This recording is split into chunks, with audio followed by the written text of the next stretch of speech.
Good morning. It's June 10th, 2022, Friday. The weekend's almost here. Welcome to Triggered. I'm Cory Morgan. This is the Western Standards Daily Live Show. We do this Monday to Friday, except on holidays, 11:30 a.m. Mountain Standard Time until we're done talking to people, typically around 1 o'clock in the afternoon or so. I see some folks already commenting. Gary's in there early, saying he's coming in from Calgary. I'd like to remind everybody it is live. It comes with hiccups and challenges sometimes, but it also allows us to have some interaction and go back and forth or interact with each other. Use that comment scroll, guys. Get it out there. Talk with each other. Send me questions for the guests. I won't necessarily read them all out. I do see them all, though. And again, I remind you to keep it civil and don't spam it. That's something that was kind of happening last week, guys. If you got a message to get out and something that you feel is important to you, that's great. And by all means, you could throw kind of one message up there. But if you start rapid firing and blasting a whole bunch over and over again, you're going to get blocked from the comment scroll. We don't want to do that. I want to keep everybody commenting. So respect it and we can all get along well. Hey there, Colleen. So let's see what's up and important today. We've got the observances I always go through. We want to make sure every day we understand why every day is special and what we should be paying attention for or paying attention to. So it's Ballpoint Pen Day. I know you probably already knew that, but yes, it is International Ballpoint Pen Day. Where they come up with these things, it's beautiful. Realistically, actually, ballpoint pens were a hell of an advancement. You think prior with the inkwells and other pens, getting it to the point where you could just pick it up and go and not spill ink all over the place, I guess, was an advancement. Somebody felt it was worthy of making an entire day out of. So be sure to celebrate that today.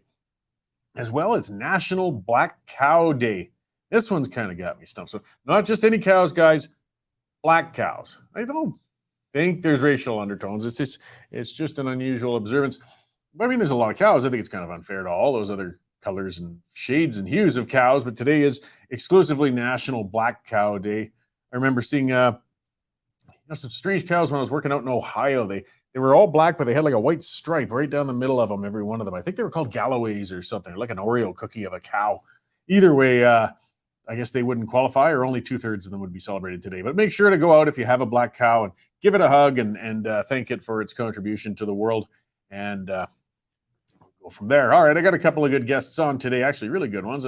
So I got David Krayden. He's our Ottawa senior columnist. He's always writing and ranting on things federal, typically. He's taking strips out of Trudeau, as he did again today. We'll talk about some of his columns, some of his observances, and things like that. But before I have him on, I'm going to have author Derek Smith on his best-selling How the Prime Minister Stole Freedom. People on social media have probably seen that. You just kind of came up out of the blue, and here's this parody book based on sort of a Dr. Seuss style with, he never says Trudeau in there. He just mentions the Prime Minister, and it talks about how the Prime Minister stole freedom, but it's actually the bestseller in Canada on the Amazon list, and he's doing interviews all over, and I think it's fantastic. So we're lucky to have Derek on to come talk to us in a little while, and that should be a good chat. This is a guy with a good sense of humor on serious issues. So getting to serious issues, I might as well get on to my rant. And there's Lucas saying it's a belted Galloway cow, by the way. There's that black and white one. Yes, okay. I'm pretty sure Jane told me that before too. So yeah, they're kind of cool looking, a little different. We don't see those out west, I don't think. All right, let's get on my rant. So we're seeing the consequences of letting the government take over nearly every aspect of our lives for 2 years now, ostensibly for our own health and good. Meddling, busybody bureaucrats now feel empowered to start legislating and pushing Canadians into what they feel should be better eating habits. Now, just how much do you want government to control our lives? Health Canada, this is the latest one, it's on the Western Standard Story, is proposing that warning labels be forced onto the packaging of all ground beef and pork products. They feel that Canadians don't know what's in a single ingredient package, and they want to push us away from buying it. Well, to begin with, ground meat and pork products aren't unhealthy. The issue some people have is in consuming products in moderation. Yeah, they eat too much. That doesn't matter what it is. And that can apply to any food. Obesity is an issue, and it causes a lot of health-related problems. Trying to push people away from ground beef and pork products won't do a damn thing to aid with that, though. What this labeling could do is push people away from those good, cost-effective sources of protein and push people into processed foods where ingredients are more nebulous. That sure as hell won't make people any healthier. The other consequences, of course, is that we could be damaging our domestic pork and beef producers, of which Canada, we have a lot of people reliant on those industries, and they're important ones to us. That might not be them to these people, though, so much a consequence as an intention. You remember, woke extremists, they're infiltrating every level of government. If you think elected officials are bad, just look at the people who've been populating the bureaucracies, such as Health Canada. In the world of the woke, they feel we need to force the world into becoming vegans in order to stave off global warming. I believe there's a story coming up about some measurements of cow farts even. Yes, the cow farts are warming the world. We have to stop it. And they've attacked all forms of meat production and feel the ends justify the means in trying to push people away from all meat consumption. Now, we see these kind of nuts in the news all the time as they glue themselves to counters in fast food restaurants or break into farms and try to free the chickens and turkeys. The people in government bureaucracies are no less crazy. They're just more subtle and more dangerous. If we start labeling ground meat packages with warnings, as we have with, say, cigarette packages, you can rest assured the zealots in Health Canada won't stop with a simple small warning label. As with other products, they want to get more blatant and pushy. Perhaps they'll force packages to display pictures of clogged arteries in people or a liposuction procedure. Maybe they'll demand pictures of animals in a slaughterhouse be shown on the labels. I wish I was exaggerating, but we can't underestimate just how far the authoritarians in government want to go in order to impose their worldview on us. Hell, they're even giving presentations to young children in schools on how to eat bugs, for crying out loud. They won't stop on ground meat products. They're going to go after roasts. They're going to go after steaks. They don't want to warn consumers about health risks. They want consumers to stop consuming these products altogether. Likewise, they won't stop with meat. They've already expressed their intent to force labeling on foods with high salt or sugar content as well. They're on a crusade to make us eat what they tell us, and they don't see any limits. They have no respect for the individual choices of others and feel it's their mandate and role to make those choices on everybody's behalf. This is going to put pressure on manufacturers and distributors as well. Food's a narrow margin industry, and extra labeling requirements cost money. We really don't need food prices rising more than they already have been right now. People are struggling. As with liquor and cigarettes, the health crusaders will pressure for taxes to be added to foods they deem unhealthy for people or the environment as well.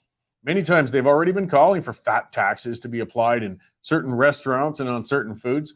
These extremists now have a government authoritarian enough to indulge these social engineers. Trudeau never made a tax he didn't like. We're losing our rights incrementally, and this is yet another example of it. What people are dismissing as no big deal today will turn into deepening incursions upon our right to choose, and there are few choices more personal than that of what we'll consume. My body, my choice, you guys. I'm sick of being hectored and scolded by an ideological regime obsessed with controlling my actions under the guise of public health. We need to start reading the writing on the wall and start pushing back at this barrage of controls upon our life and commerce.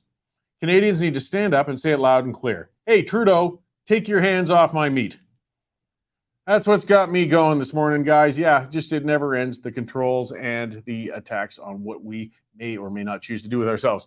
All right, let's bring our news editor, Dave Naylor, in and see what's topping the news today. Hey, Dave, how's it going? Not very well, Cory. I'm incandescent with rage. Okay. Well, Rob, can producer Rob bring up the photo of my car this morning?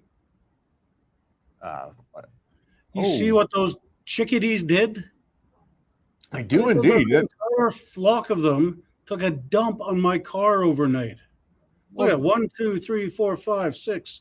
There's like 20 of them there. The war is on, Cory. The war is on. Well, they've probably heard about your anti-chickadee campaign, and they're starting to organize. I mean, you made it public on this show. You know there had to be pushback. Well, I think the fact that the other day they were officially named Calgary's official bird has gone to their little pea-brain heads, and they think they can get away with anything now. But, you can't defile a guy's car like that. It's just not. It's not right. It's against the Geneva Convention. Well, I see. I mean, yeah, we got the amber herd of birds going around out there expressing themselves canonically on your auto.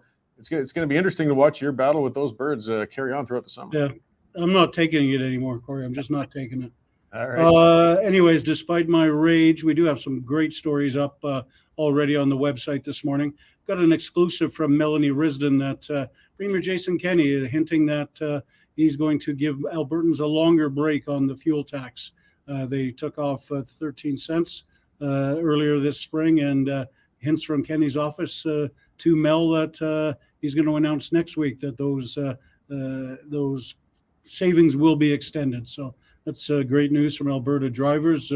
Right now, it's the only thing keeping us from paying over $2 a liter. So hopefully they keep coming.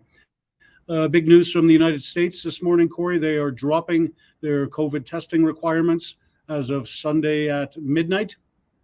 So that just leaves Canada, I believe, as only one of 2 countries in the world that have COVID restrictions on travel at the moment. And the government chief, liar-in-chief, as we'll call him from now on, Public Safety Minister Mendocino, says he wants to fast-track the handgun bill. That's freezing the sale of handguns. He wants to do it without committee hearings, without hearing from police or gun owners or any member of the public. He wants it done within the next 2 weeks before Parliament goes on their spring break. So we'll see how that goes. We've got a story up on the guy coming on your show. So people want to get a brief introduction to him before he comes on. That is there. And we've got Louisiana, the state down there, has banned all transgendered women from competing in women's school sports. So that's interesting. And we've got some really interesting stuff coming up this afternoon. Our Amanda Brown is working on a story on a terrible pit bull attack that killed a 10-year-old boy. This time that happened in Great Britain. And the 2 owners of the pit bull were jailed for a total of 7 years. So it just sort of shows you what can happen in other countries, and it's all in light of that terrible pit bull type attack in Calgary this week. And our Reed Small, BC correspondent, will have a story up soon on a woman who decided to go topless and chain herself to the goalie, the gold net, last night at the big Canada soccer game in Vancouver. So we've got video of that, and don't worry, Cory, it's not XXX rated, so you can watch it. Well, good. Yeah, we don't be thrown off any more social media channels, you know. I mean, the medical advice gets us into trouble. A sudden blatant nudity might lead to difficulties as well if we're not careful. Very true. Very true. All right. Well, lots on the cooker as usual. Thanks for checking in. And yeah, it's interesting with that story, you know, with the pit bulls. As we said, we're a little divided in the newsroom on that whole thing right now with that. But I mean, that's an example, seeing over there at least, where somebody's serving a serious consequence for what their dog did. And that's a trend I do want to see. You know, get on the people. I mean, you're responsible for what's in your hands, whether it's a car or a dog or anything when you're harming other people. So, well, yeah, I think some pit bull type owners would become instantly more responsible if they faced, 4 years in the slammer. I would sure hope so. All right. Well, thanks, Dave. I will talk to you later. Have a good weekend, Cory. Great, thanks. That is our news director, Dave Naylor. As you can hear, lots of stuff on the go. And yeah, there's a story up on, as you mentioned, with Derek Smith, who's going to be coming on later, the author of that book with the Prime Minister Who Stole Freedom. Again, it's great creative stuff. This is the point where I like to remind everybody the reason we have so much news. We have so many reporters all over the place, you know, Reed covering stuff out in BC, and we got Matt out in Toronto, and Rachel up in Edmonton. I keep trying to name them all, you know, Chris out in Saskatchewan, and the list just keeps growing, and so much more unique, original content, stuff that we're covering that the mainstream media won't, the legacy media won't, because they're terrified. They're terrified of the federal government. The government tells them what to write. Not directly.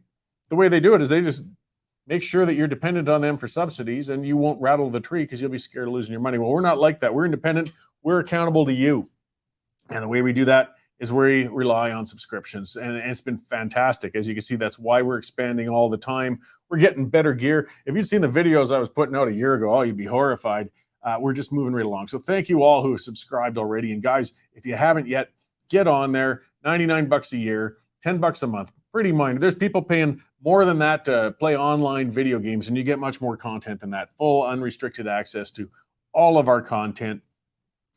Get on there, nag other people to get subscribing too. This is how we can beat the legacy media. This is how we can bypass the control of information. It's through you. So thanks to all of you who've subscribed already, as I said. And if you haven't, hey, what are you waiting for, guys? All right, let's see. Just getting back to a little bit more of the meat talk. Yeah, somebody's saying hard to keto without meat, because that's been a popular diet lately. And you eat a whole lot of meat and avoid the carbohydrates and such. And I mean, there's just differing things. That's part of things with dietitians. They all differ on what's good or bad for you. You get 10 dietitians, you'll get 10 opinions. I think the main thing is just moderation. You can't go out and eat 10 hamburgers a day. You're going to get bloated, but you can certainly eat one every few days, and it depends on your exercise, depends on the individual. But this labeling is just a matter of control and getting on our case. Tracy taught and saying warning signs on doors of fast food outlets. I can see it. I could see it coming. Absolutely, let us make our own choices. We can figure that out. I don't need warning labels to let me know that eating a bunch of McDonald's burgers or a whole bucket of KFC with grease all pooling on the bottom isn't going to be good for me. It's my choice, though. I'll figure that out. It's not the government's choice to run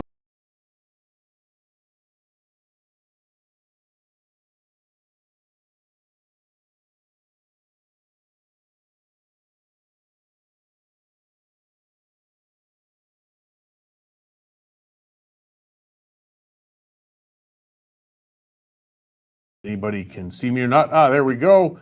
I'm not sure if I vanished on you guys or not. So either way, or maybe you were hearing me babbling that whole time. We just had a little bit of a tech hiccup there, but we're doing fine.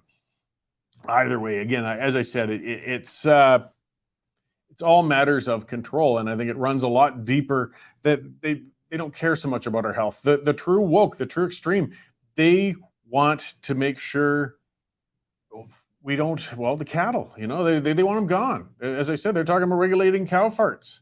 They're always pushing us to be vegan, the rest. Enough. That's not the government's role. How intrusive, but this does tie together.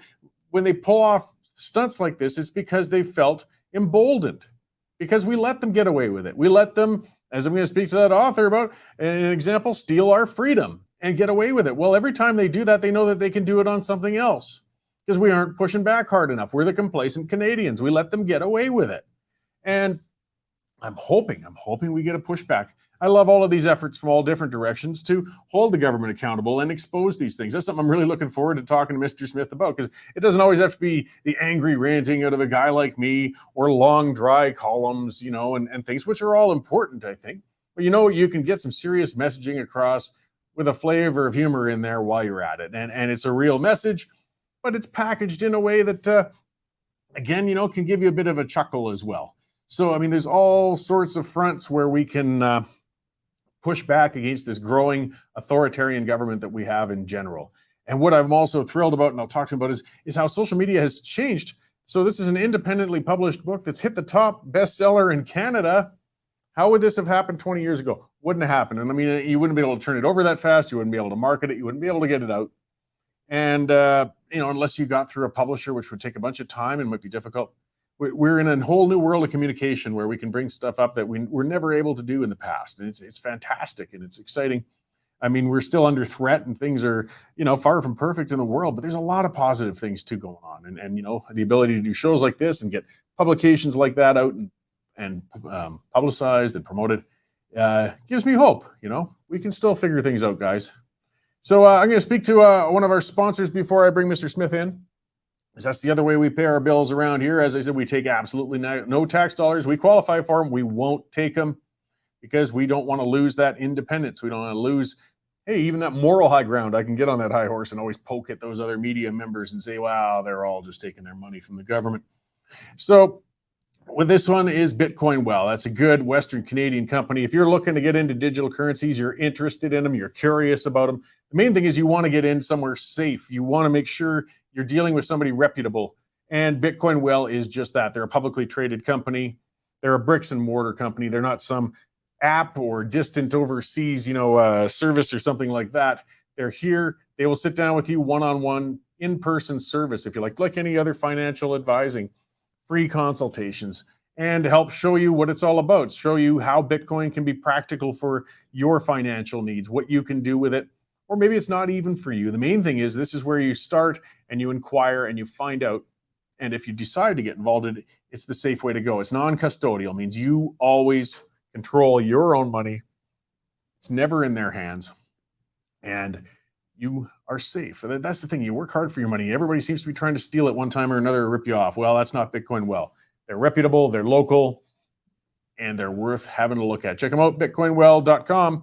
Take control of your money. Okay, let's bring Derek Smith in. I've been looking forward to this for a while already here. Hey, Derek, how you doing? Good. How are you?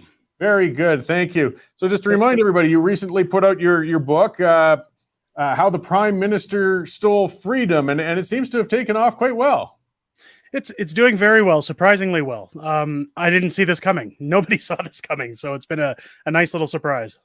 Yeah, well, that's what I was kind of saying in the intro, is these are fun and interesting times where something like that can kind of jump the scroll, as opposed to traditional publishing would have been 20 years ago. You've made a product a lot of people are clearly enjoying and having a good time with, and it's spreading like wildfire. I'm seeing your name and your book popping up everywhere, and I imagine that the sales numbers are looking really good.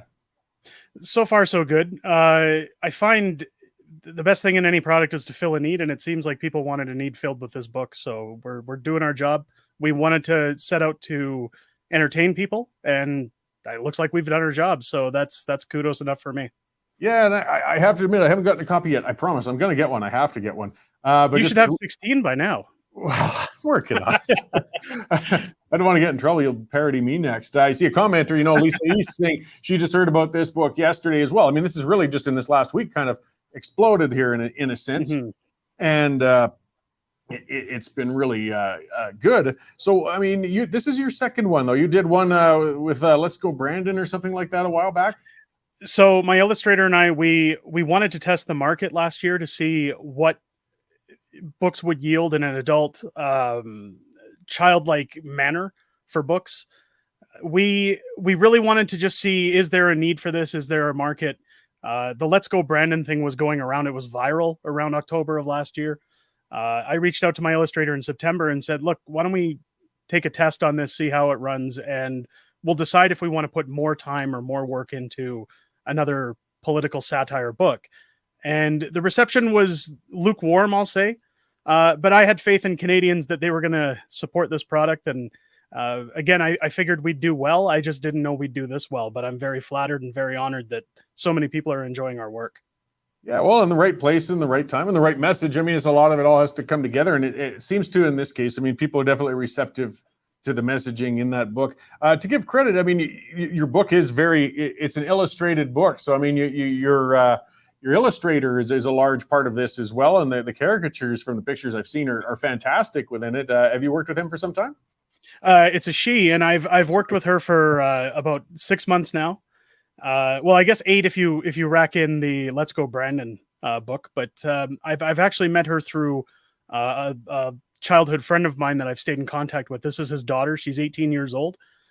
She wanted to get into artistry work and build a portfolio. So he reached out to me and said, she'd like to start drawing if you ever want to move on illustrated books, and had an idea. And we just clicked. Everything kind of fit into place, and all of the drawings, all of the caricatures, all of the Easter eggs that are in the book, all the little jabs, they all come from her. I basically just do the writing. I put the script together and I hand it to her and say, do what you will. And she comes back with gold. So I'm very proud of her and the work she's done. And I definitely think the tip of the hat goes to her as well for her efforts. Yeah, well, that's where I want to give credit where due. And as I said, I didn't even realize the gender of that artist. So let's make sure we properly no problem. The tip of the hat to those people who created this. So as some of the images we've popped up, I mean, it looks great. It's clear that you never do mention our current prime minister by name or anything, but you're certainly drawing a pretty direct parallel to our prime minister in this. Yeah, I mean, when you dabble along the lines of defamation or anything that crosses any legal boundaries, we had to be careful to make sure that we put the jokes in there. But at the same time, the book wasn't meant to defame anybody, and it wasn't meant to be aggressive. I find with protests that are going on these days on any side of the fence, whether it's the Freedom Convoy, whether it's BLM or Pride or anything along those lines, there's always an opposing side. The problem when you have protests is there's people portraying what they believe is a positive message, and there's those that are opposing them with what's believed to be a negative perspective. And when you butt heads like that, it's constant aggression. So what we wanted to do with this book was formulate a way of making something to take a lighthearted jab at something, but still have a childlike nature to it where it's playful and receptive. Yeah, and so you took a very direct, Dr. Seuss style, and just about everybody is familiar with those books. And the style of poetry, I'd seen actually there was another American columnist we were bantering on Twitter a little bit, and she was asking, well, does it actually rhyme? And yes, the quotes, you wrote as if this was a straight out Dr. Seuss style book. Is poetry kind of one of your things, or do you just kind of put that on for these productions? For one of my things, it definitely is now, but it wasn't at the time. It was just the idea. I guess if you've ever heard of the adult style book, Go the F to Sleep, that came out, it was a huge success. Those guys had Samuel L. Jackson read their book on YouTube, and that's kind of where their book went viral. And I'll admit, I own a copy of that for myself. I don't dare read it to my children, but when you look at the art style of that book, it's illustrated and drawn like a children's book, but with adult content. And that was kind of the formula for this book was, well, what's more childlike nature than something along the lines of Dr. Seuss, where it's rhyming, where it's got the wacky cartoonish pictures, and we just kind of wanted to stick to that formula because we thought it would really resonate with people who were fans of those books growing up, but also who enjoy them now. Yeah, and you seem to have hit it really well. I know I looked at some of those lines, and I got to admit, I'm kind of the mean guy. And your book's not mean spirited, but it's just in the same sense as the old "This hour has 22 minutes" or whatever. You're gonna take some jabs that poke a little, and a little line with what the Prime Minister's brain was 3 sizes too small. Sort of, I guess, a parallel to the Grinch in his heart. I'm imagining is what that was. I mean, as somebody grew up reading those books and just seeing that word play and using it. Even if it's a bit of a jab, but that's fine. It's still a light jab. I thought it was just brilliant. Well, I mean, the material, like I've said it all week on other interviews, the material writes itself. He does this to himself. So I really don't think it's possible to defame somebody who's defamed themselves. But we've tried again to be humorous. We've tried to, there's a very clear political message in that book, but we've tried to abstain from shadowing over anybody else's views. We don't want to make anybody who believes the other side of the story feel awkward or awful. I know that hasn't been the case. You're always going to have critics, but we didn't set out to cause any long-lasting damage or hurt feelings. We just wanted to have some fun and a laugh, kind of like you say, like This Hour is 22 Minutes, or even something as parodic as Air Farce. We just wanted to really kind of put our foot out there and try to give people laughter, because especially over the last 2.5 years, I think people have forgotten the importance of laughing and kind of putting all this mess behind them. Yeah, well, and satire is important. It's a great way to get messages out. I had an author on recently who put out a tongue-in-cheek guidebook for aspiring dictators and authoritarians, and that was a good conversation. But it's still a serious issue with authoritarianism and so on. But one of the things I'd mentioned was, a political cartoon can sometimes get something across in one image that I would have to write an 800-word column to do otherwise. Like, there's a lot of different mediums and ways we can get serious messaging out while packaging it, in a small package. Yeah, I think with what we've done, again, when you look at the reaction to the trucker convoy and everything that went down during those few weeks when everybody was in Ottawa, there's a very high aggressive stance towards how things were handled on both sides of the fence. And I think what we wanted to do with this was prove that the pen is truly mightier than the sword, and that in this situation, we don't need thousands and thousands of people standing on the government's front lawn. We can simply make our point by, doing something comedic and lighthearted and having a laugh. That's it. And people have a lot of good reasons to be angry, over that and right now, but it doesn't mean we always have to be raging and waving the signs and the F Trudeau and things like that. We can also get out there and lighten up a little again, as I say, and the message is still serious. I mean, we're seeing this hitting the news a little more now with Minister Mendocino. It sounds like there's pressure to get him fired, and the actual review of what happened during that convoy is going to be pending. And I got a feeling we're going to hear a lot more about this as we look in hindsight and see if this was justified or not. And things like this help keep it in the scroll while keeping it still entertaining. Right. And I find with this book, like, I'll be the first to admit, I'm very neutral on the political spectrum. I don't always sway one way or the other. I find the importance of living in a democracy is the fact that we have the right to choose our leaders. And sometimes the leader of a certain party may, hold values that are higher than one of another. They may have something that suits your lifestyle versus the other. And I think it's important for people to be able to speak their minds and say what they want to say. When it comes to politics, though, especially the way the government has handled not only the convoy, but its policies, when you look at airport backups right now and the ridiculousness of extended policies that don't make any sense. And even like you said, with Medicino and his claims of the use of the Freedoms Act, part of the reason this book was spawned is because for the first time in my entire life, I was actually embarrassed to be a Canadian. It was shameful to see the way that my government was behaving. They're supposed to be labeled as public servants, and they wouldn't speak with their people. They wouldn't hear the cries of their people, and they didn't want to do anything to benefit those people. When you look at Jagmeet Singh getting laughed at yesterday in the House, talking about people not being able to afford groceries or rent, that's a huge problem. And they don't want to lower carbon taxes or do anything to benefit the people. They just want to virtue signal from the rooftops. And I'm sorry, but at the end of the day, virtue signaling doesn't pay the bills, and it doesn't help people in need.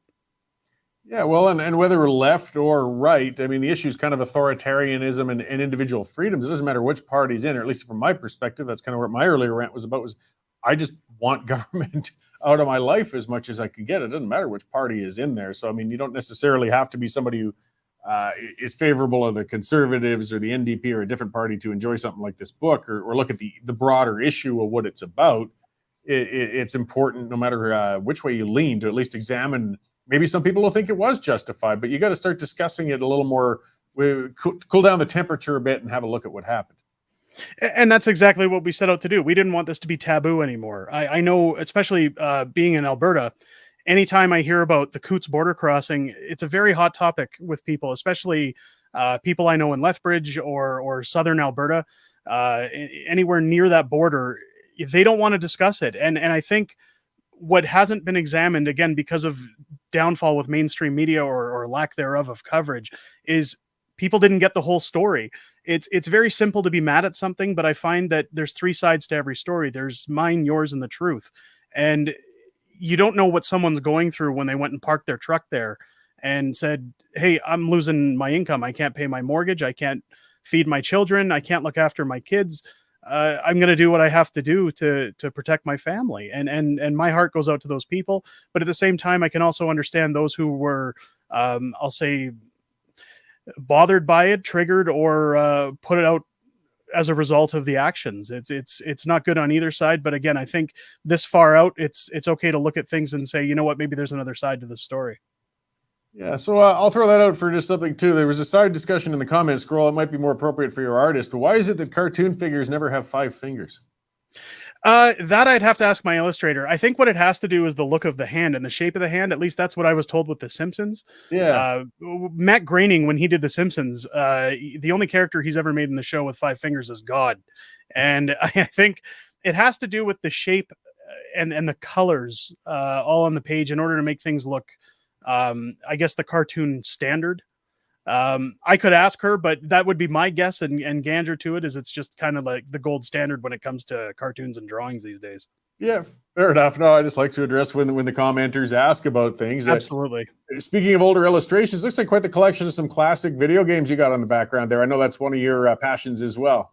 Yeah, I started out during for the last 4 years, and then especially during the lockdowns, I stream on Twitch as a hobby. I play a lot of retro games. I collect games. During the pandemic, certain companies started bringing out these 3/4 scale arcade cabinets. So with my children stuck in the house, my daughter was in kindergarten going into grade 1, and my youngest son was headed through preschool era. I grew up in the 80s and 90s, and I always loved going to the arcades. And we kind of thought that maybe being at home, it'd be fun to build one in the basement and have somewhere where the kids could go and play and experience that for themselves. So we're definitely a family that crosses the borders on what would be considered childlike behavior. That's for sure. Ah, well, hey, you grow. There's no hurry to grow up, man. We're going to get there anyway. Well, that's right on. It looks pretty cool. So before I finish, I guess another thing to ask is you at least alluded to that on Twitter that you might have another one in the works. You're looking at perhaps holding Mr. Singh to some account. I think when you're in politics, you're part of the public eye. If somebody wrote a book making fun of me tomorrow, I'd have to accept it because now I'm out there. I'm in the public eye. So I think it would be effective to make a book about Mr. Singh next. Just again, when you look at political cartoons and everything, I think everyone deserves a spin around this carousel at least once when it comes to being under the microscope. And with the success of this book and what I've been seeing on Twitter, unlike Justin Trudeau, I'm willing to listen to people, and people seem to be asking for it. So we're happy to give it to them. Yeah, and from what I've seen so far, and just talking to you, you're not looking to be mean spirited. It's just Not okay. at all. It's going to be your turn, Mister Singh, and who knows? Maybe the Absolutely. next conservative leader, as you said, might get a spin on the carousel. It looks like he might be at the beginning of quite a series here. So I appreciate you coming on. Where can people find your current book and future books and past books? People can always look on Amazon. They can find the book. It's still slated in the #1 spot on Amazon for books right now in Canada. They can find the Let's Go Brandon book on Amazon, Canada, and US as well. It is linked under the How the Prime Minister Stole Freedom. You'll see it under the recommended titles. As for other books, I took a foray into novel writing 3 years prior and launched a teen fiction series that was basically a superhero book, like Harry Potter, but with superheroes instead. And I actually developed the characters alongside Stan Lee when he was still alive. So that book's sitting on the market. It is called Vincent McLeod Prophecy of the Six, and it is written under my other author acronym of D.R. Smith, and people can find that on Amazon as well, or in Chapters Indigo.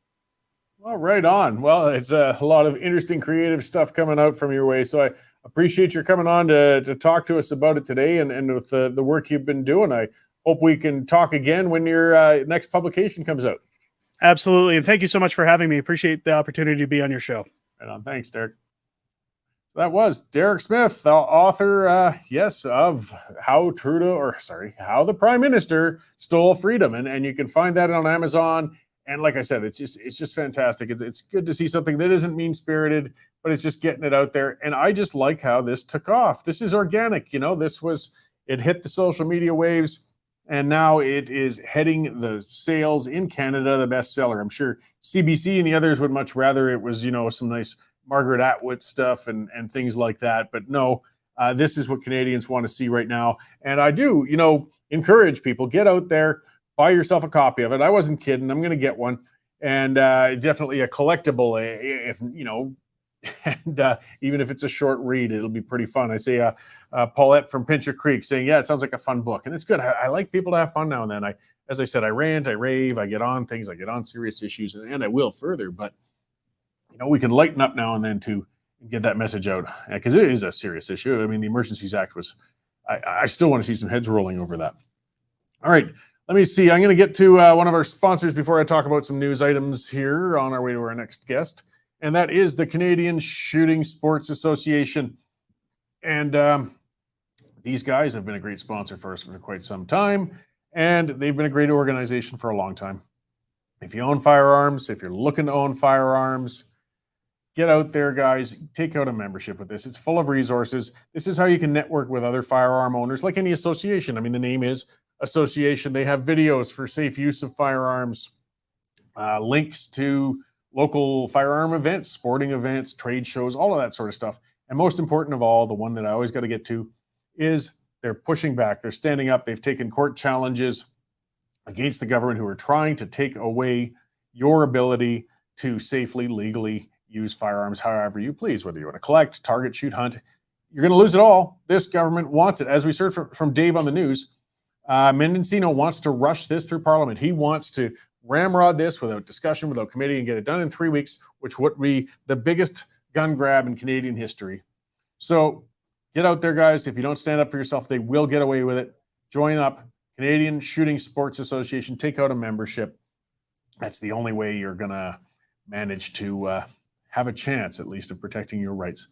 So let's see. Tyler Volstad saying he bought a copy of Derek's book there, and Anne Goodwin saying she's thinking she should have it as well. I know I'm going to get it too. It's just one of those great things like that too. And don't forget, sure, it's a short read, but for one, you're supporting Derek Smith on a good original, content sort of thing.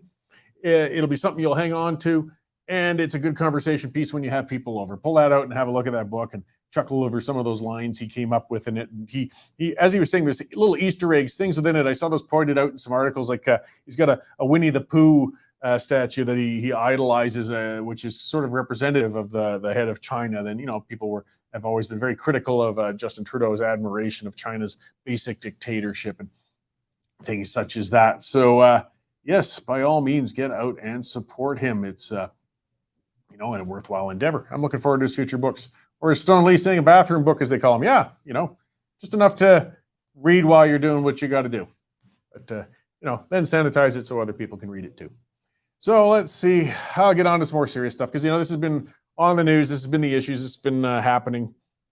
This whole thing, as Dave was mentioning, with the dog attack in the UK, but also we're still getting the repercussions of that incident in Calgary where 3 dogs attacked a senior citizen in her garden and killed her. She was an 8 or 9 minute regular drive away from the biggest hospital in Alberta. She waited well over 30 minutes for an ambulance and died. She bled out. Talking to other paramedics, they're confident. I've been talking to them. I had one on the show yesterday. She could have been saved if they'd gotten there in time. This is a case of trauma and bleeding that you could really intervene and help. But because it was over 30 minutes, she didn't make it. Now the politicians are as repugnant as ever and playing games and pointing fingers at each other. So we saw and I'm holding them all responsible. I'm sick of all of them with this crap, because as I pointed out yesterday on the show, and as I had that guest, he's been lobbying on this as a paramedic for 14 years on this. We knew this was coming. In fact, it has been happening. This isn't the first time somebody's died waiting for an ambulance in Alberta. It's just the latest one and one of the worst ones because of the proximity of those facilities. So at first, they tried to blame the person who was calling 911. Oh, they said she wasn't clear and everything. And that person spoke back under condition of anonymity. And that says a lot too, and how scared people are of the state. But the neighbor who called 911, at first they were saying she wasn't clear that it was a medical emergency, and she called BS on them. Because she said she came outside, an 86-year-old woman had been ripped to shreds by pit bulls. Do you think she wasn't clear on 911 that you need an ambulance? So a bylaw officer shows up who desperately, I'm just reviewing, if you watched yesterday's show, you would have already heard this. And that bylaw officer was directly trying to get ambulances because 911 was useless. And got a fire truck eventually, and police showed up. But again, no ambulance. So this woman died before she even got to the hospital. And there were, just down the street, a bunch of ambulances with paramedics all sitting, stuck. And that's news that came out recently too. 18, at that very time when that was happening, 18 ambulances were in Calgary at hospitals with paramedics sitting around doing hallway care. Because they can't hand off the patients because the nurses won't sign off and take them. So they got to sit there in a hallway with somebody who's immediately emergency. I mean, if somebody's coming in and the blood is gushing and everything, they will rush them into surgery. But if it's not quite as acute, they'll keep them in the hallways. But then they don't want to deal with it in the hospital. Say, well, we're not going to sign off. You take care of them. So these paramedics sit around. And I don't blame them. They got no choice. They want to be out. They're trained to be out there responding to emergencies. But they can't leave the hospital because these guys in the hospital won't sign off. So 18 of them were all sitting around while this woman bled to death. And of those, I bet, because the biggest hospital in Calgary, as I said, was 8 minutes away, I bet at least 6 ambulances with 12 paramedics were just sitting up the road. That would have been, their whole passion is to get out and help and save people. I'm sure they all wish they could have just backhanded whoever is not taking their admissions and get out there and do their job and save a life. And what do we get from our health minister provincially?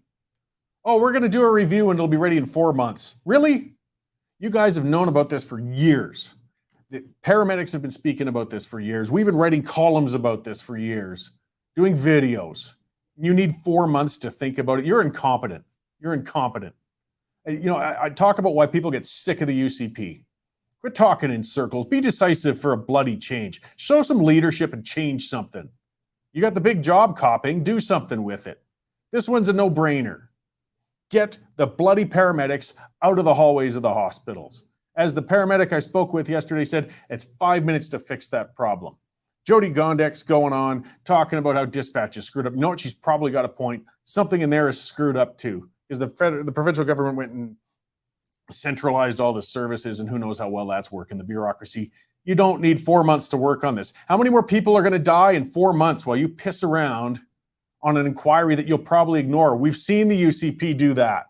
We saw the Fair Deal panel. You guys wasted a whole year going around to ask what we wanted, and when you didn't like what we said, you didn't do anything about it. I'm tired of this, guys. I'm tired of it. Show us some bloody leadership for a change. You know what, Copping? You don't even have a real leader to be accountable to anymore. Jason Kenney is an interim now, and he's lame duck. Get in there and do something decisive. Do this while you're at it. Find something and just basically say, look, they've got to release these paramedics, let them out to do their damn job, because then the other part is we're sucking them out of all the rural areas into the cities. They're like big funnels, and all these paramedics get stuck in these big city hospitals. End it. And I know the hospital staff will do cartwheels, because that's where the fear is, guys. That's where the fear is. That's where they won't admit. It's the nurses union they're terrified of, because now suddenly all these people in the emergency have to deal with all these patients. They can't slough it off on the paramedics anymore. So then let's deal with that one step at a time. If they are short of resources in emergency, if they need more nurses, you need more doctors, then let's get to work on that. Let's figure that out. If you need more beds, let's figure out how to get more beds. But quit holding the damn paramedics in these hospitals as a stopgap. That's not working. That's just putting more people at risk. And yes, Stone Lee saying, call Uber. And, you know, I wish that was a joke. But they would have saved her life, that woman, last week, if they'd called Uber. They would have got her in the hospital in 7 or 8 minutes. And the thing I talked about in a column I wrote about it, and I drive Uber, by the way. I do that on Friday nights. I'm going to be out driving tonight. I like doing it. It gets me out. I talk to a variety of people. So, yeah, you know, if you're out drinking tonight and looking for an Uber, chances are that you might end up with me pulling up. So be nice to the guy in the Hyundai Tucson. But the thing with Uber, their app will tell you exactly how far the car away is. You know how long you got to wait. You see it coming towards you. You know what happens when you call 911? They won't tell you how far the ambulance is. They refuse. They are not allowed to tell you. They do not want to empower people. They don't want to let people make their own minds up. Because again, I'm sure with those bystanders and everything, if they'd have called 911, they'd say, look, the ambulance is going to be 35 minutes.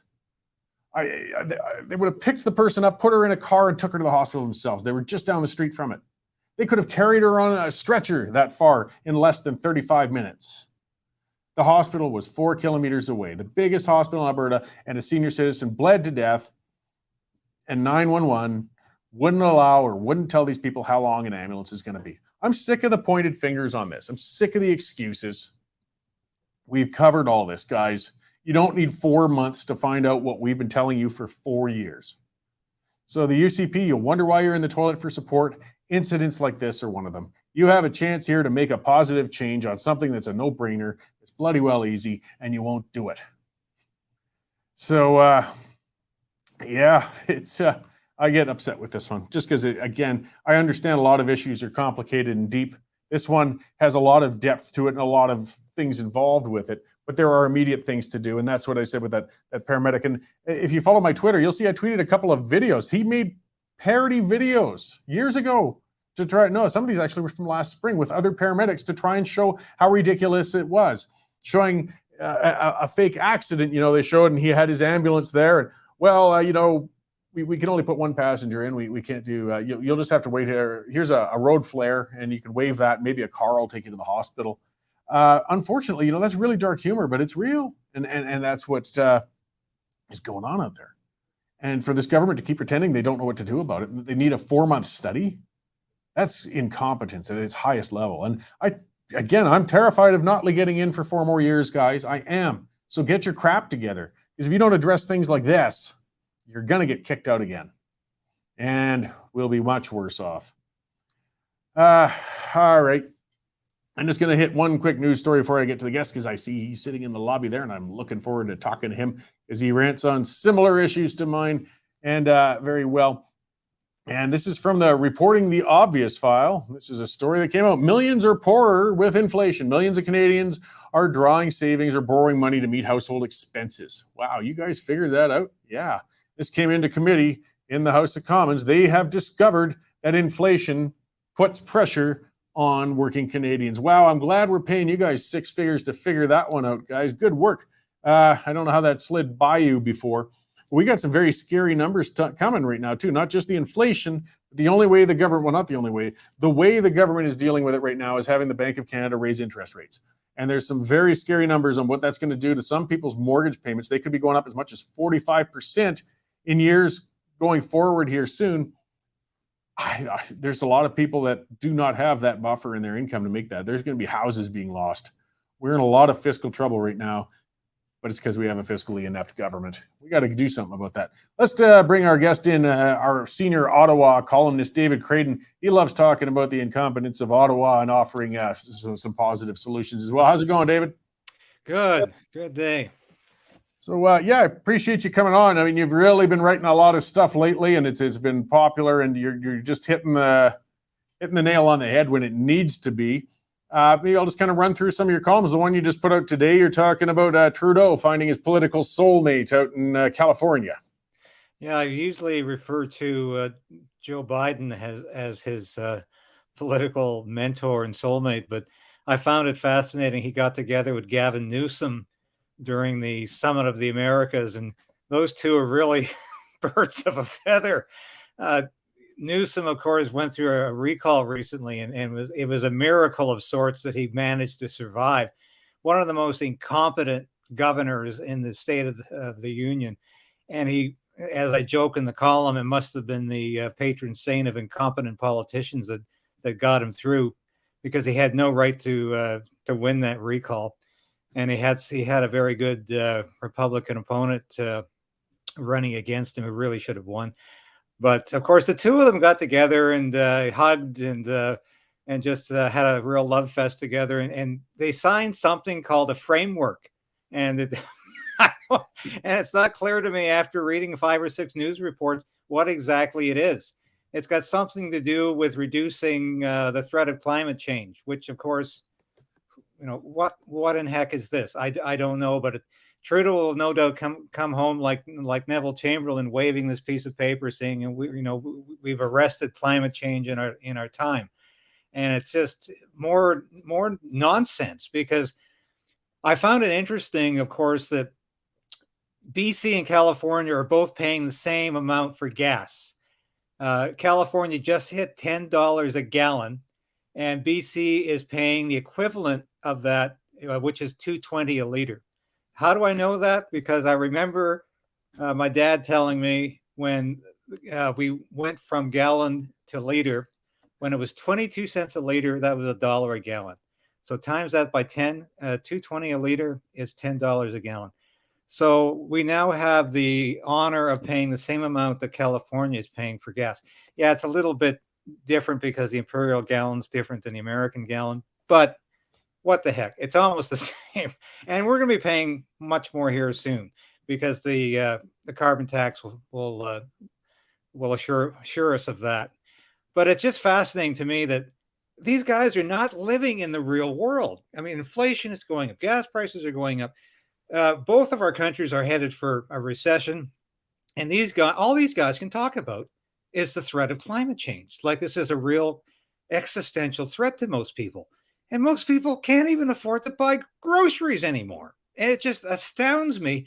Here they are jet setting around the world. Justin gets into his Challenger, increases his carbon footprint, like this is his right to do so. And he can do this because he's bringing the message to the people.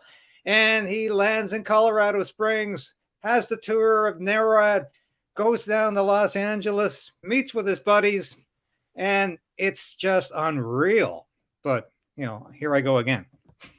Well, and California really should be, as you said, for anybody else visiting, looking at it, properly, they're going to see that as an example of what not to do right now. I was down in Arizona last January, and you'd pop just into the California border down there, and suddenly gas, even then, would go up $3 a gallon the second you cross the border.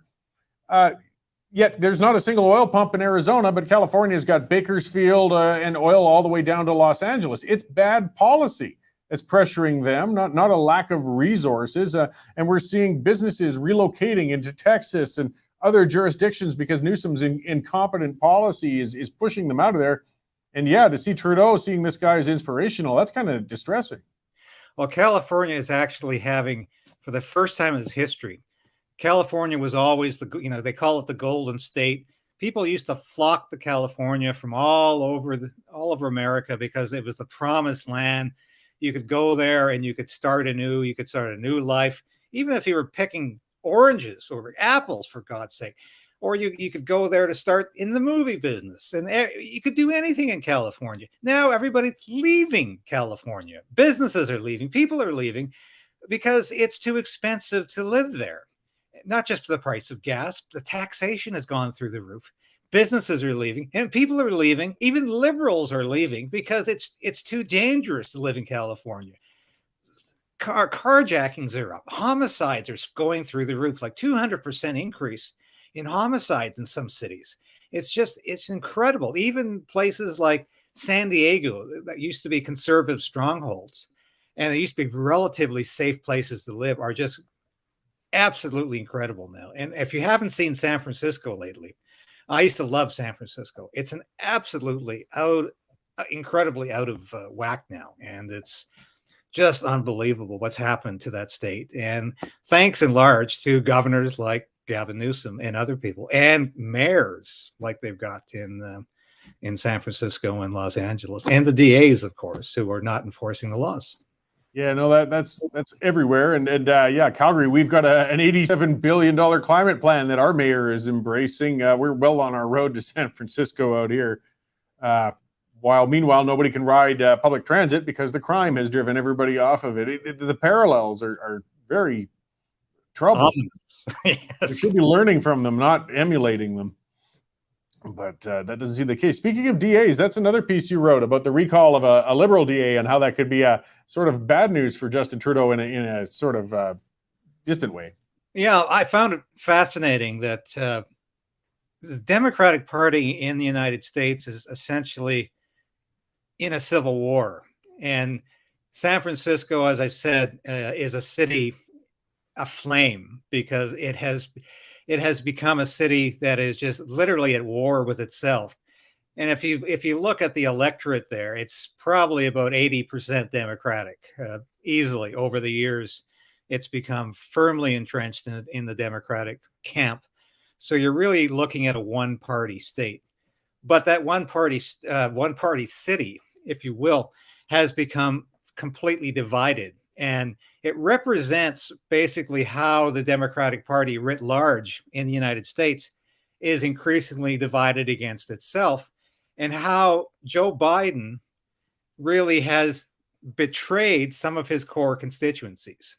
And it's become a party of these super elites who are completely out of touch with basic people, blue-collar workers, and people with basic values, and who don't want to see people strung out on the sidewalk on drugs, who don't want to see people urinate and defecate on the subways and not be charged, who don't want to walk down the street and be attacked and brutalized and have their money stolen, and shopkeepers who don't think people should just walk into their store and have shoplifters walk out with their goods and not be prosecuted.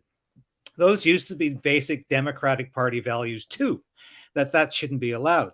But the far left has taken over the party so much that those are suddenly not pertinent values to the Democratic Party. And San Francisco is fighting back, and they're saying, first of all, they booted out their school board because the school board said they're going to take Abraham Lincoln's name off of a school because they said Abraham Lincoln was a white supremacist racist and he has no right to be on the school. And people said, that's just a minute, that's going too far. So they got rid of the school board. And now they said this DA, this Chesia Bodwin, is not prosecuting anybody. He's rewritten the penal code. He's fired all the prosecutors, and he seems to be not on the side of the prosecution, but he's on the side of the defense. He's on the side of the criminals. So who's on our side? So he was defeated massively, like 61% of the voters in San Francisco, liberal voters, said, get rid of him.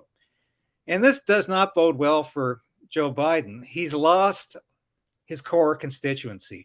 And this is exactly what's happening to Justin Trudeau in this country. He's losing his core constituencies. He's losing immigrant votes. He's losing blue-collar votes. And what is he left with? All he's left with is a lot of cranky environmentalists. And a lot of elites who really don't add up to a lot of votes anymore. I think he's in for a shock. If he's still around for the next election, I think he's in for a great shock because there's very little left to the Liberal Party. The NDP Liberal Alliance is shedding votes and voters in a big way right now. And they're largely going to a more populist conservative party. If that conservative party elects a leader that reflects those populist values. And I think that's got to be Pierre Poilievre or Leslie Lewis. It cannot be a Patrick Brown or a Jean Charest. It cannot be an establishment candidate like that. If in fact that happens, it's going to be the rebirth of the People's Party of Canada, if that happens, because the golden opportunity for the Conservative Party is to pick up the voters who are fed up with the elitist New Democratic Party and the elitist Liberal Party. That's exactly what it's become right now. They do not reflect real Canadian people anymore. They reflect the values, the perverted values of elite people who are out of touch with people who have to buy groceries in the grocery store, who have to go and buy their gas, and who really have to save their money to buy a house. Yeah, well, in the United States, I mean, we pay attention to them, and we have to, because they're sort of a bellwether of what will happen in Canada. What we see in progressive cities in the United States today is what we're going to see here in 2 to 3 years, or maybe less afterwards. And as you said, I mean, the main thing is reality is coming home to roost. We can afford wishy-washy policies for environmental things and drug, facilities and things like that until you can't make the rent, and until crime is starting to actually make you fearful for yourself, or scared for your kids to go to school, or for you to get to work. Then suddenly the ideals go to the wayside, and those more important issues come to the forefront for voters. And yeah, the Liberals might be not realizing what they're missing there. Well, I think I wrote recently about decriminalizing some hard drugs in BC, and the rationale being that this is somehow going to cause fewer overdoses. And it just baffles my mind, because BC for the last 20 years has been on this course of trying to do harm reduction and reducing overdoses. And every year the rate of overdose has gone up, and they don't seem to get it. The easier you make it to access drugs, hard drugs like heroin and methamphetamines and cocaine, drugs that are that are lethal and that are easy to kill, the easier it is to overdose on them. And somehow the BC government never gets this. And they think that if they make more in-site injection sites, that this is somehow going to reduce the amount of overdoses. And of course, it just keeps going up. And why they refuse to bend on this, because it's ideology, because the ideology says it's supposed to work, but the reality demonstrates it doesn't work. Year in, year out, they refuse to bend because their ideology says it shouldn't be that way. And it's killing people literally every year, more and more. So that's a tragedy. It's a complete tragedy in this country, but the left is completely unbending. And this is something I noted the other day when I was speaking to somebody, is that the left used to be somewhat pragmatic. When something didn't work, they would tend to be somewhat pragmatic in saying, let's try another solution, because this is simply not working. Today, the left is unbending in terms of seeking an ideological solution and sticking with that ideological solution, come what may. And I find this extremely disturbing. And it doesn't matter how many people suffer, how many people die, and how much the economy is in the bag. They will continue to push through ideological solutions that do not work, just because they think they should be working. And we see this not just with harm reduction and drug strategies that are literally lethal, but with economic strategies that simply do not work. And what we see from Justin Trudeau, when things do not work, he distracts. So he talks about abortion when it's not even an issue in this country. He's got what he wants in terms of abortion. He shouldn't even be talking about it. We have no abortion law in this country. He talks about handgun freeze when it's virtually impossible in this country to own a handgun. Try it. I'm an ex-military person. I used to have a 9mm Browning. but it's virtually impossible for me to own a handgun. But yet Justin Trudeau distracts constantly on other issues instead of addressing the issues that really matter to people. He won't talk about inflation. He won't talk about gas prices. He won't even consider reducing or eliminating the carbon tax because that's ideology. Because somehow that's going to stop climate change, even though that's utterly ridiculous. It's not affecting climate change at all. No, and we've seen the examples. I mean, BC's had a carbon tax for a long time, and they have not reduced emissions one bit due to it. So, I mean, you know, set aside the premise that it's going to do anything about it. But as you said, it's ideological. So you can't ration or reason with a person when they're blinded by that, whether it's right or left. Actually, it's a dangerous place to be. It is a dangerous place to be because at some point you have to say whether or not I believe in this. I have to understand that people are being adversely affected. And if you're a politician, you're there to serve the people. And this seems to be the first thing politicians forget. And unfortunately, it's the first thing Justin Trudeau forgot on day one upon becoming an elected politician. He forgot he's there to serve the people. He really believes the people are there to serve him. I've never seen a politician with more sense of entitlement. And every time he opens his big mouth, that's all you get from him. He lectures, he hectors, he tells people what to do. He will never be receptive to advice. He never listens to a crowd. He never answers a question. He never wants to hear any advice from anybody. All he does is give advice and tell people what they should be doing, and he dispenses what he thinks people should do. And Justin Trudeau is basically the model of a modern politician in terms of them having no respect for what the people really want. Well, we just got to keep hammering on him and hope that the electorate wakes up and finally moves him along. So I appreciate your very many columns, you know, holding them to account and bringing these things up, just like June Marie or a commenter saying, I like David. I wish there were more journalists like him. Well, he's out there, and make sure you get onto the Western Standard online or westernstandard.news now and catch those columns as they come out. You're also pretty prolific on Twitter, right? Like, I'm just looking for ways people can find your stuff.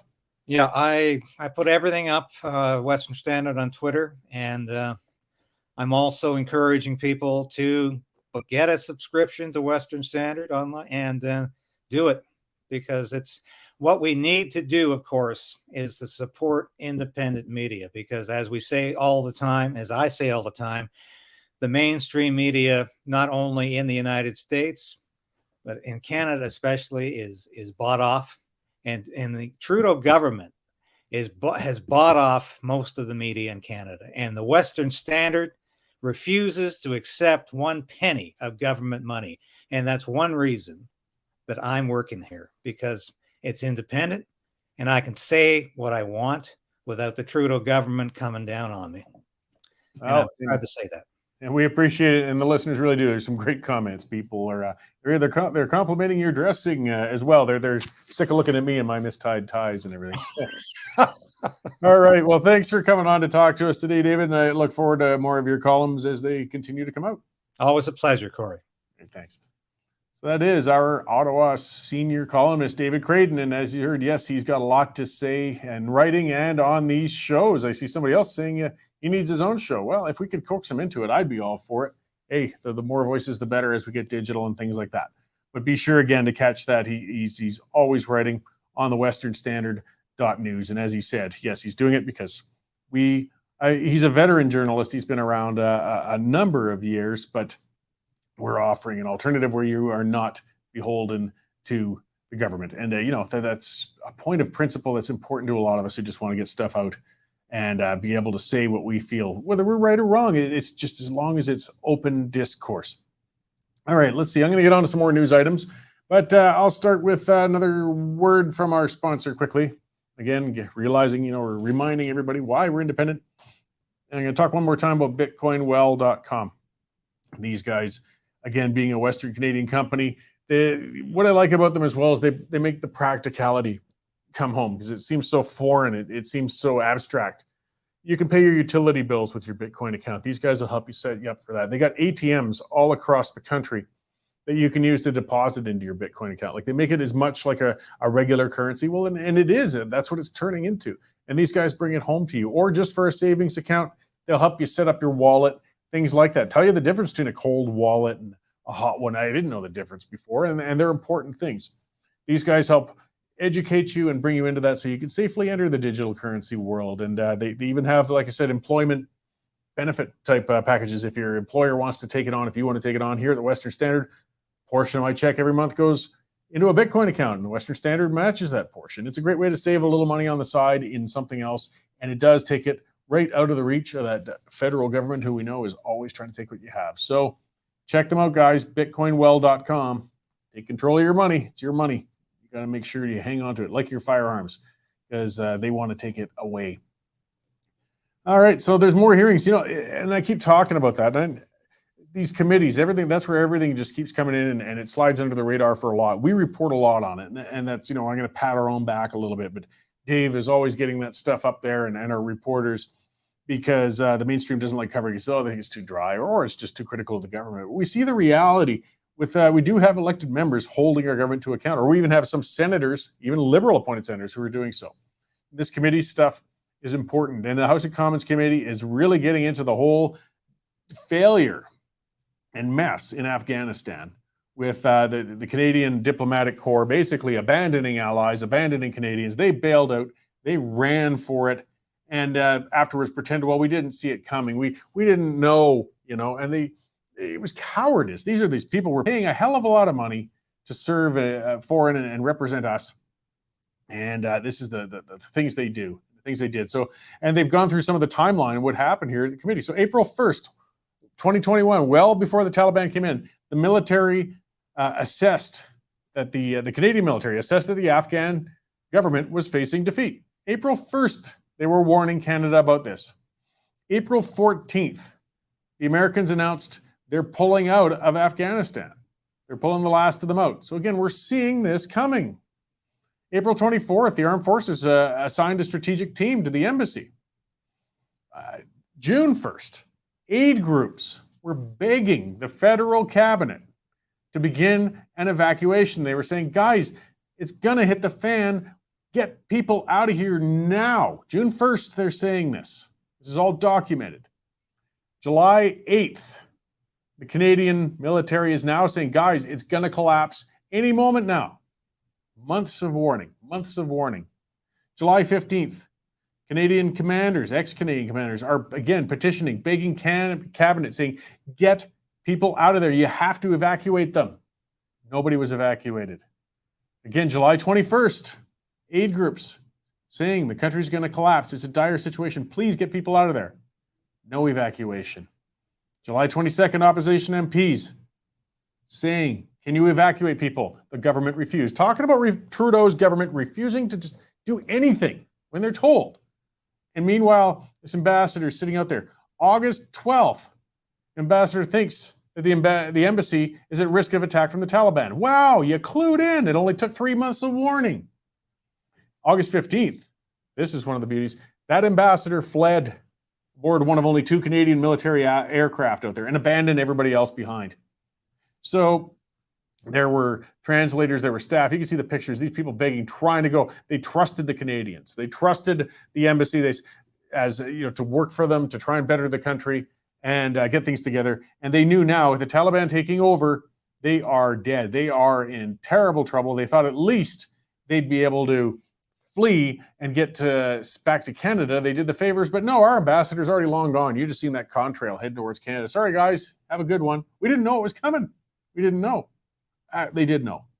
They did know. And these guys should almost be held criminally responsible for what they did to the people in Afghanistan who trusted us, trusted Canadians. And you're talking about the embarrassments overseas, and not the stupid embarrassments like Justin Trudeau dancing around like an imbecile in Indian clothing on an India trip. This is an embarrassment of putting people who entrusted their lives with us at risk because we were cowardly when push got to shove. And that's unforgivable. This is the stuff that's coming out in committees. We're not hearing it in the mainstream media. We're not hearing a heck of a lot about it. We're reporting on it here, guys. This government is sick to the core. Getting back to that, sick to the core of the authoritarianism. Yeah, here's a story Dave talked about, with a public safety minister, Marco Mendicino, and Dave Naylor refers to him, and as do I, as the minister of lies. This guy has been caught lying so many times. He's putting Trudeau to shame. He just blatantly lies over and over again and just ignores things. Now he's trying to say that, well, people misunderstood him when he said that he needed police intervention or the police had asked him to impose the Emergencies Act. He said that 11 times. Not a single cop can be found to say, we asked that. He lied. He continues lying. Well, now he wants to ram that handgun bill through. He wants to ram those changes through. He does not want to have committee hearings. He doesn't want to have testimony from police or gun owners or the public. Doesn't want any of that. He wants them to ram that thing through. This is not democracy, guys. If it's a bill that big, if it's a bill that's that important, maybe it's the right bill. I don't think it is, that's for sure, but maybe it is. The way to do it, the way our system works, is you have to make your case for it. You got to make it run the gauntlet. It's got to go before Parliament. It's got to go into committee. There has to be testimony. You got to let Canadians speak to this. And he's the opposite. He wants to shove this thing through before Canadians get a chance to even understand what the hell's going on. And the bill was introduced May 30th. They figure Parliament's going to be done by June 23rd. There's what do we got left, guys? 13 days? Not that many parliamentary city days. He wants it done by then. This is problematic, to say the least. This is not good. Not good. I mean, there's some of these things that are questionable. This is going to prohibit the new sales of handguns, which again it's a freeze. It's a move towards what will be seizure later. You know that. But here's one. It will permit the confiscation of legal firearms from a licensed owner at the request of an ex-spouse. So this is getting into those red flag laws and things. Now, this is a tough area. I mean, there are domestic cases where a spouse has shot another spouse. And if there were warning signs that they took the firearms away, maybe that could have been prevented. But there's also a lot of cases with ex-spouses where they're full of shit or they're crazy. I mean, we only have to look at the Johnny Depp case, for example. Would you want to infringe on Johnny Depp's rights because Amber Heard accused him of something? We kind of realize that maybe Ms. Heard might be on the wrong side of the truth. So we got to be careful with these laws. You can't always just give the benefit of the doubt to the other. There was a case in Calgary many, many years ago with a woman named Dorothy Jowdry. She shot her husband 6 times in the back. Her ex-husband lured him into a garage, asked him to reach for something, and shot him 6 times in the back. He survived. Yeah, she was a lunatic and a murderous woman, but she was a real crappy shot, I guess.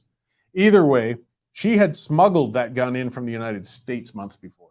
So the other thing is, too, nothing would have prevented this in this legislation or things like that. And I'm just pointing out that, hey, it's not always men who are offenders, but we got things that we need to discuss more in this legislation before we even consider imposing it. There's consequences to when you bring these things in. So to shove it through without having any debate, we're going to get bad policy. We're going to get very bad policy. I mean, it already looks bad in general. But maybe we could talk about amend or whatever, or believe it or not, if it has enough exposure, public support might turn against it and the government would pull it away, which again is what they're afraid of. So they want to shove it through without notice. That's not good, guys. Let's get back to what I was talking about with the inflation. Yeah, a third of mortgages. They're worried that 30% of mortgage buyers are at risk of rising interest rates. Bank of Canada data showed the typical Canadian grew their net worth of $230,000 in the last year with the run-up in real estate. Well, for people who already owned homes in the right areas, I guess that's good. But for average Canadians, this is a problem. And some of the people got in on the top of that curve, and it sounds like some prices might drop while interest rates go up, and you're going to be stuck in negative equity. Nobody's really seen that since the 80s, but we had people that was tied into a lot of things, high interest rates, inflation, and the National Energy Program, where Albertans were actually just dropping their keys and walking away from their homes. That's all they could do. We're kind of moving towards that in a bit, and we got some very scary economic things that may be happening to us. Here's another one. Again, it's controversial. People agree whether we should be taking part in NATO or Russia or Ukraine or whatnot. I mean, I'm supportive of Ukraine, and yeah, I know the commenters, some get upset with me, but no, I think Putin's a monster and filth, and that he should be defended against. But not everybody agrees. Fair enough. But if if Canada is going to take part on the world stage. This is the thing, when Trudeau goes out there, he wonders why he's ignored in international meetings, wondered why China is buzzing our military forces and laughing at us, literally giving us the finger. Well, we talk big, but we don't do anything. I mean, it shows, this is another article, we're billions short on our NATO commitment. I mean, if you're really going to pretend to be a player within NATO, you actually have to spend some money. And we haven't. We're short by billions. So I don't know why Trudeau should act surprised that nobody takes him seriously overseas or anywhere, really, when you won't pay the bills. Of course, they don't want to hear you and what you think the government should be doing overseas or in some of these actions in other countries or things like that. Canada ranked behind Albania, Bulgaria, and North Macedonia in spending on NATO. Think about that. And hey, not to knock Albania and Bulgaria, but these are countries with much smaller populations, much smaller tax bases, and they're kicking in more than Canada. That's pretty friggin' sad, guys. It's pretty friggin' sad. So either way, you know, you better start paying the bills if you really actually want to be taken seriously on any policy things. Here's another thing. Let's just finish things out with another shot at Quebecers and their complete personal insecurity with their language and everywhere where it goes. They're only issuing marriage certificates in French. This is where these guys get to under Bill 96.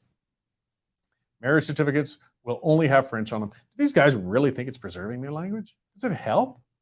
You know, if anything, it's just driving more people out of Quebec, or maybe that's what they want. That's what I was talking about before, you know, where they don't get the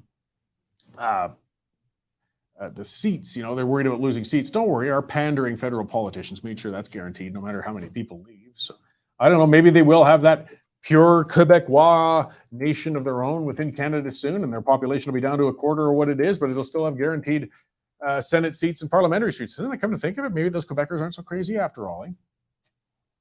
But we keep indulging them. If we did anything like that out in the West, anything that discriminatory, that nasty, you can rest assured we would be suddenly bad guys. We would be evil. We would be selfish. You name it, all the terms that they throw at us. But when it's Quebec, we've got to indulge them. Really, I think it's time Quebec separated. Get on with it, guys. Come on, do it. All right, that's enough ranting out of me for the week, guys. I appreciate everybody who's tuned in this week. It's been a good one, lots of news, and all of you who are in there today and on the comments scroll. And Quebec Monday, I got Bill Buick on. He was Dr. Buick's been lobbying on things with the equalization referendum and things such as that. We're going to see the initiatives his group's working on, as well as Adam Patterson, and he's with a firearm wholesaler. And we're going to talk about broader firearm issues, plus the run that's been happening. These guys are scrambling basically since Prime Minister Clown Shoes has brought in his handgun legislation. He's been the best gun salesman in Canadian history because firearms are flying off the shelves. They're almost impossible to find right now as everybody's rushing out to buy them so that they can disappear in boating accidents. So it will be good conversations, lots of other news and items throughout next week. So thanks for tuning in, guys. Have a good weekend. I'll see you Monday morning at 11:30 a.m. sharp.